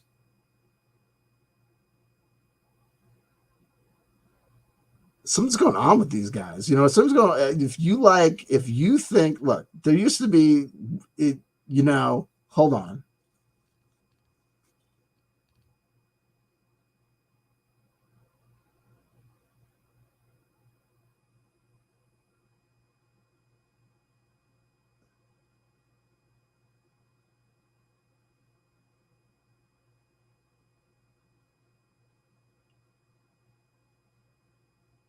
If you're racist, homophobic, or transphobic, there's something going on with you. But you can get over it.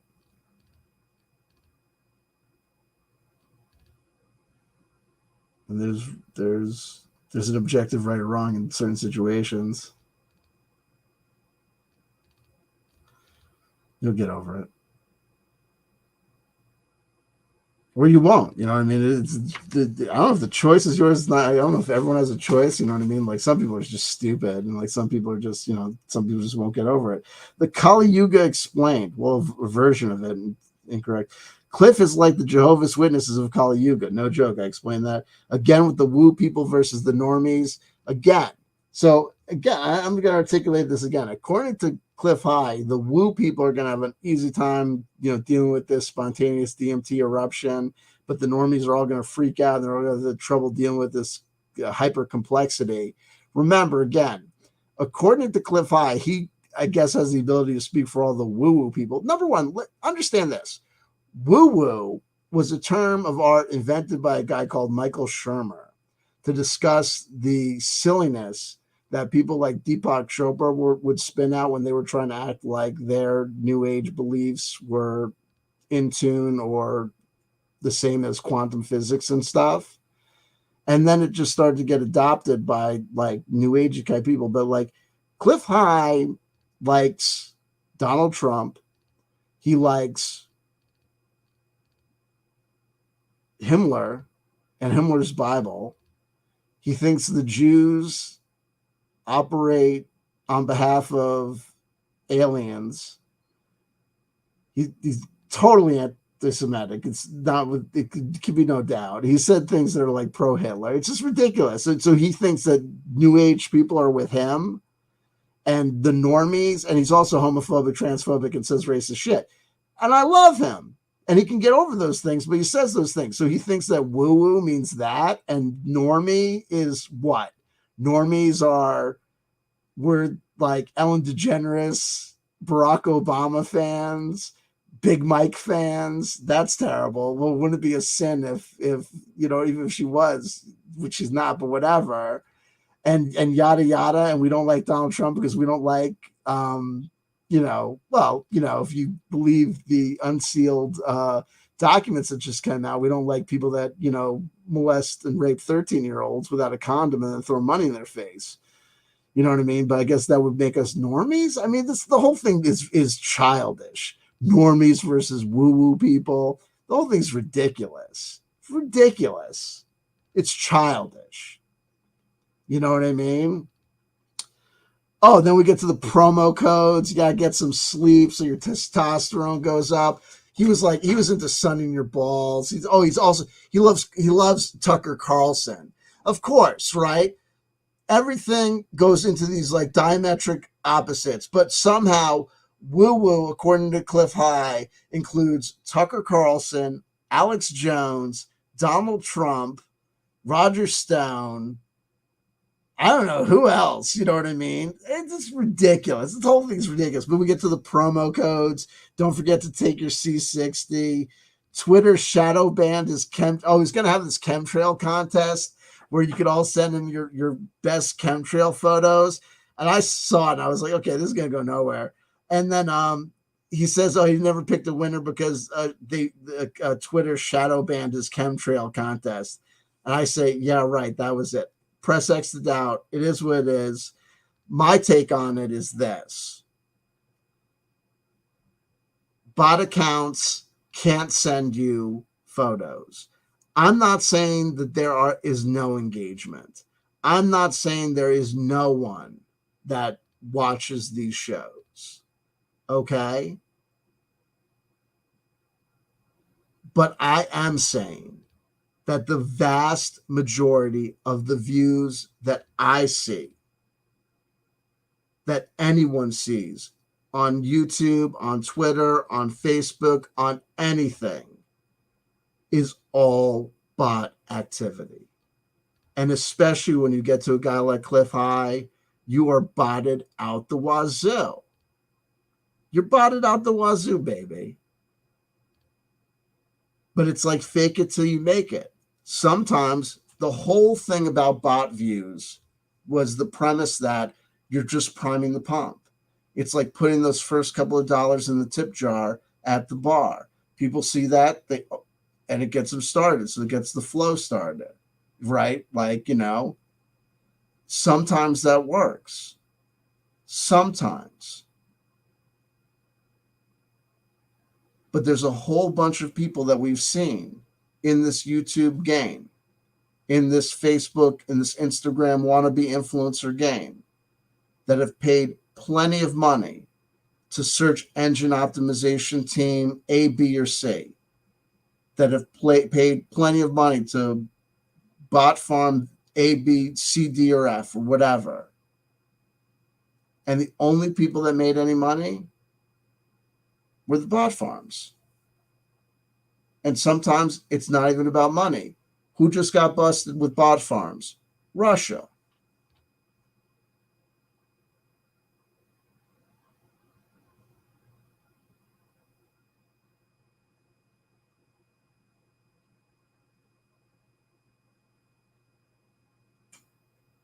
Folks, you got to get outside and you got to start interacting with real life people in real life public spaces to know who you're actually dealing with and what's actually going on.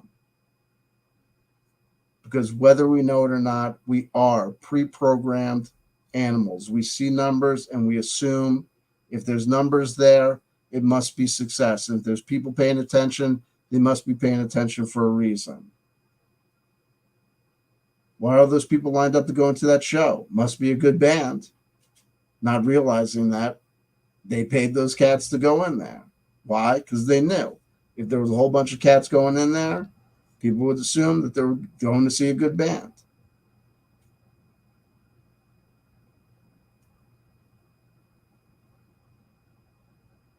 Let's buy up those copies of those books. Why? Buy up the copy of those books, get it on the list of the bestseller chart, so people see, oh, it's a bestseller. Well, it must be good, and start reading it. Not 2 years later, people go, wow, man, listen, why do I have this book? This book sucks.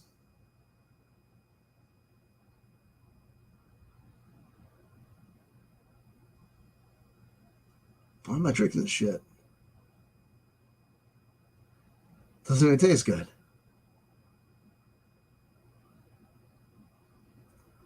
Call this place the happiest place on earth, man. Everyone's miserable.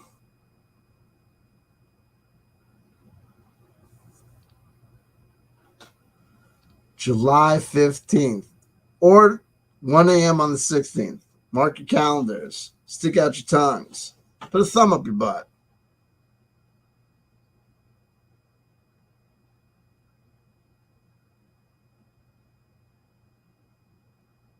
Something's going to happen. It might just be a chance occurrence, or it might be something. Oh, who knows? You may or may not trip balls. There will be a debate about what it was, but it will be captured on film. And if it's not, now the cynic in me would say this: Cliff High is rolling the dice on the following occurring. something, anything is going to happen invariably on planet Earth on the 15th or 16th. And somebody, anybody, is going to snap a photo of it. Right?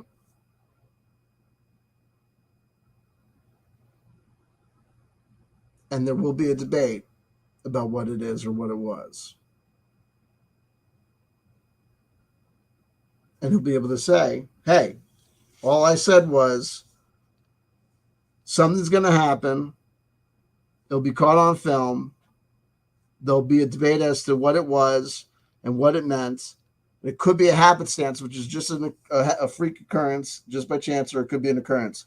But I will tell you this, folks. He's saying that now, but if you go back in time when he started talking about this July 15th, and he started talking about July and August, if you go back to his earlier things, what he was saying on Substack, it's a far cry from this.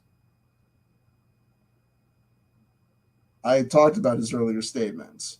It was, there's going to be riots. It's going to be alien UFO sightings. It's going to be undeniable. He always does this. Months out, my data, it's a little hazy. Could be this, could be that. Definitely saying something big. Right now, not quite sure if it's going to be full disclosure, but it's going to be something undeniable, something big, where even the normies won't be able to say, no one will be able to say it was nothing. There'll be a question, there'll be some debate as to whether or not, what it was, whether it was, this, that, whether it was a satellite or Project Bluebeam or something. Now it's if you break it down to this, it could be, someone snaps something outside of an ATM, one little thing, and Jean-Claude and this person, Jay White will be, oh, that's what he said, could be that. No. Go back. Previously it was going to be this massive worldwide thing. It's easy to be made. Because what am I saying? Hey, he could get lucky.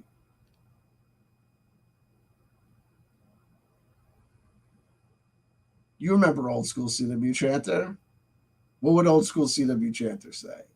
You don't need to have the live chat on to know what old school CW Chanter would say.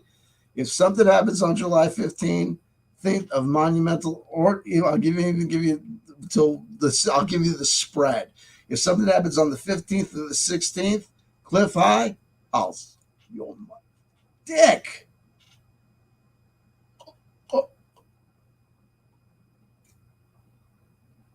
Put hair back on your head, motherfucker.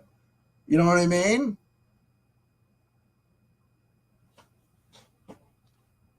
You know what I mean? Like, all the way back.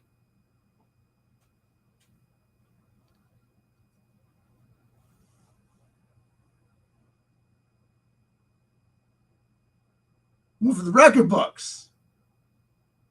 Forget the ER. Cure everything you got. Be no debate as to what happens. Not happenstance. Right? Roll the dice.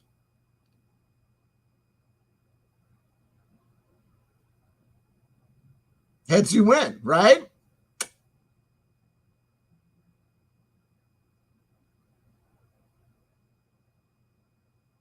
That's old school CW Chanter. Sorry, hey, it is what it is. He's not going to take him out of bed. Scared. Scared to love. I'm kidding. The reality of the situation is that hey, listen. Hey, listen. The reality of the situation is this. I don't think anything's going to happen. It's an easy bet to make, right? The 50th to the 60th, I'm going to tell you what's going to happen. Nothing's going to happen, and I'm going to call Dick Alligator, and I'm going to be like, hey, what's happening? Nothing happened. Douche. It is what it is, baby. Your wife is lovely. You're fabulous. I love you. You know what I mean? I'm thinking of a number.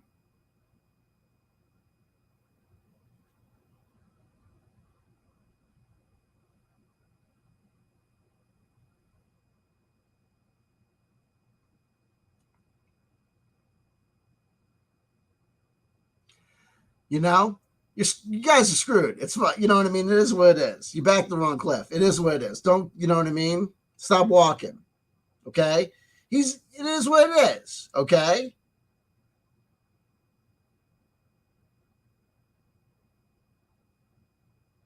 Or on the 16th or the 15th, we're all going to be taking golden showers because, you know, the UFOs are going to come up. We're all going to be taking DMT, you know, Wonderlinks. You know what I mean? We're all going to be calling our sponsors and be like, oh, man, you know what I mean?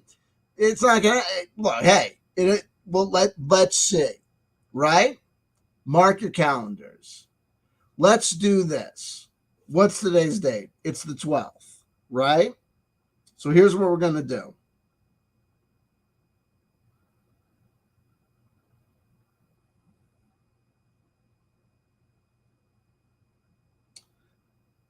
The 16th is a Tuesday. 15th is Monday. He was saying the 16th around 1 a.m. Okay. So shall we agree to meet back here on the 16th? I've got an appointment on the 16th. So either the 16th or the 17th, but I'll put in my calendar. What time is it now? It's like 7:55. So I'll put in like 8 p.m. Meet back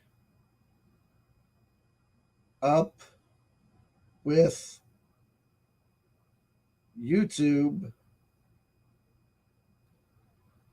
if world is still here. Okay. Boop. Boop. There you go. Okay. So there you go. If the world is still here on the 16th, I will try and be back here around then to say I told you so,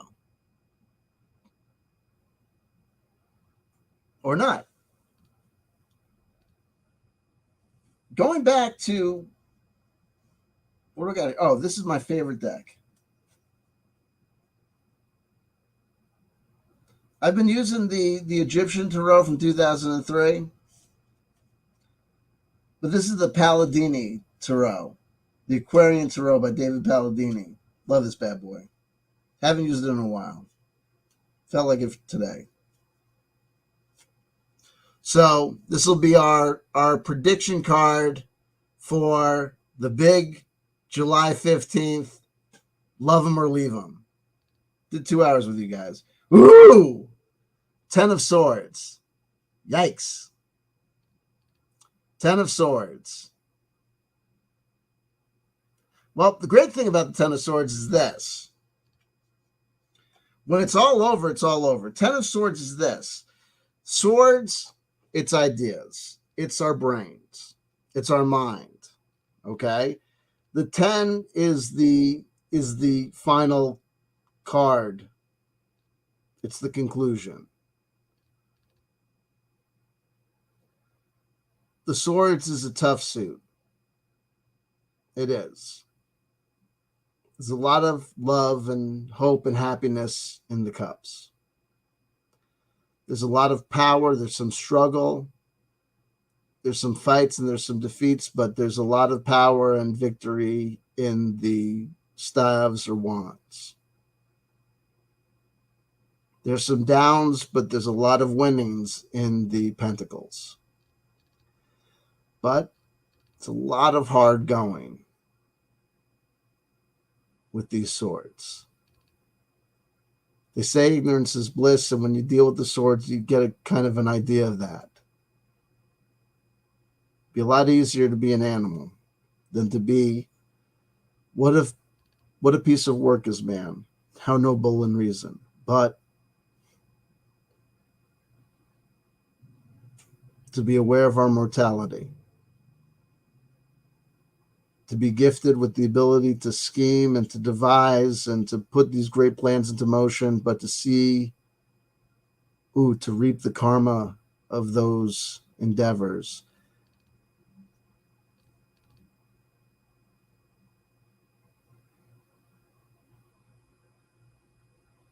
and to know that no matter what we do,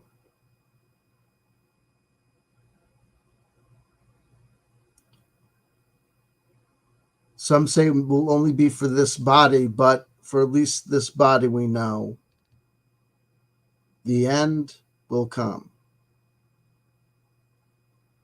For all our great works and all our great plans,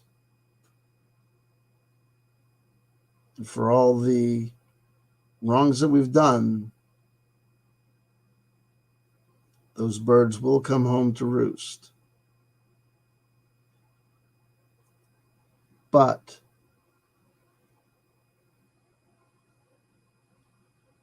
when they've all come home to roost and every enemy has stabbed you in the back, on to death, there's nothing more that can happen to you. When the end comes, it's over.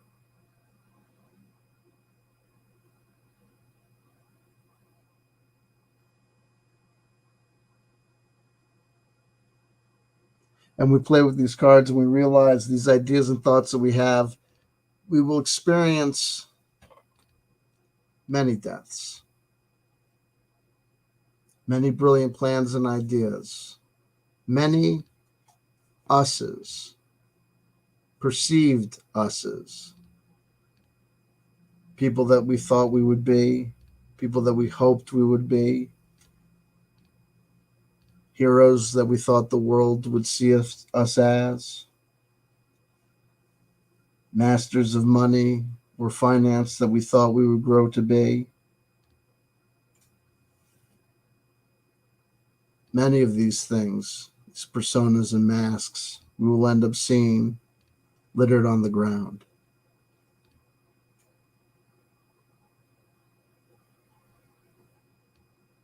But we will play again.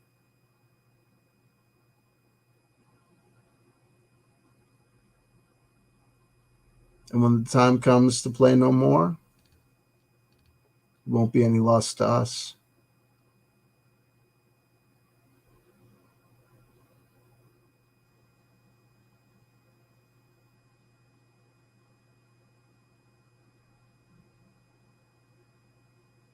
Because we won't be there to know that we're not there playing. I love you, I love you, I love you. If nobody told they loved you today, someone just did. That's somebody CW Chanter. Keep your eyes on the prize and keep on thriving to survive. And I will see you soon. Until then.